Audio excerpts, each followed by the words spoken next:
Hi, it's Bill Parsons from 9Life Solutions. We're here today with Jim Napier from Dayton RTA. He's the security director, and we're discussing roadworthy communication. Jim, can you share with us your thoughts about roadworthy communication? We've been doing it a while here at Dayton RTA. Can you just share some of your thoughts about roadworthy communication and the value it's had for your ambassadors and your operators? Oh, absolutely. We actually reached out, Bill, if you recall, back in 2008 to you and 9Life Solutions to do some training for our transit ambassadors. And really in three broad strokes, our ambassadors deliver over-the-top customer service, they do security screening for us, and then facilities inspections.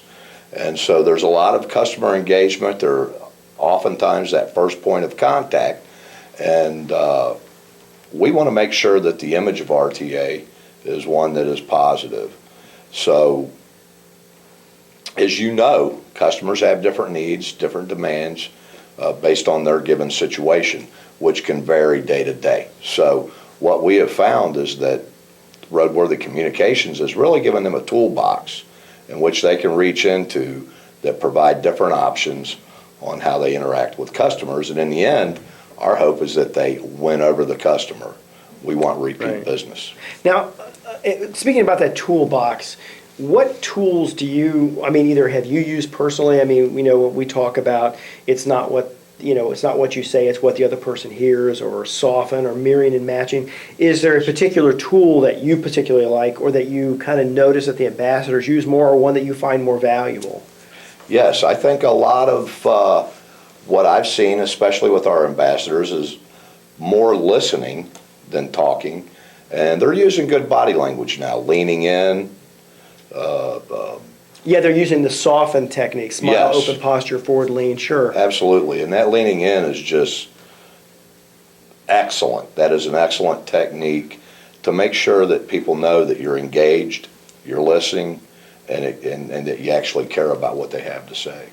Do you have any specific incidences that you either recall, or that maybe one that you've had where you use some of the techniques we discussed to, solve a situation, make a customer more happy, just turn things around? Do you have anything specific you can share? Yeah, absolutely. I've been intimately involved with, obviously, the Transit Ambassador Program and our training programs for bus operators. And as you know, Bill, one of the things I can tell you is I've been through this training myself 8, 10, maybe even 12 times.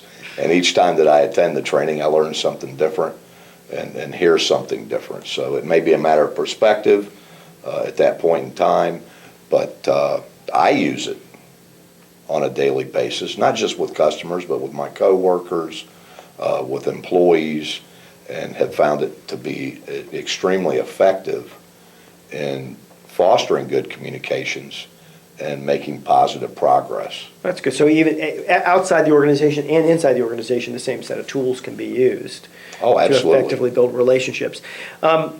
Overall, would you say that it's a valuable tool or resource for people in the transit industry to use or to have available to them?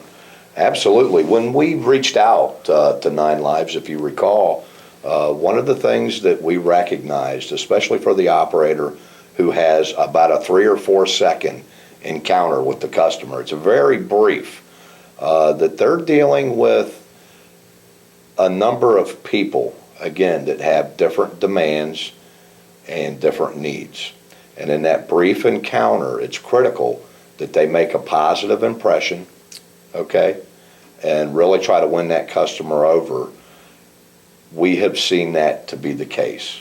Right, and it is only 2 or 3 seconds, but it's a critical window of time. Yes. So you can literally persuade and influence people in that short period of time. It is truly amazing. Talking to your drivers, almost all of them recognize or agree that in that you can greet pretty much every passenger in that small window of time and make that kind of positive impact. Even with the ones, like you said, there's a very diverse group of people getting onto a bus or any transit system, and they have lots of different challenges.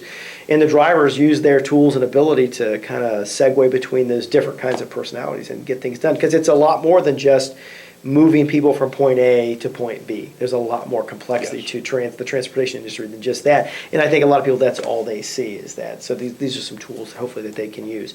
So overall, would you say that not only has this made it easier, there have been less customer complaints, less situations that arise because you think they're handling them better as a result? I would say probably 90% wow. of our situations that occur on the bus are being handled immediately by the operator. And again, when we went back and did our needs analysis, we recognized just because of the critical mass, we're dealing with 35,000 people on a daily basis that use the RTA, and that's a lot of contact. I would challenge any business to have 35,000 people come through the doors each day. So we also recognized, Bill, our people needed a way, they needed tools to manage conflict, how to deal with stress. So it was really a tool for them to handle multiple situations that they're dealing with on a daily basis.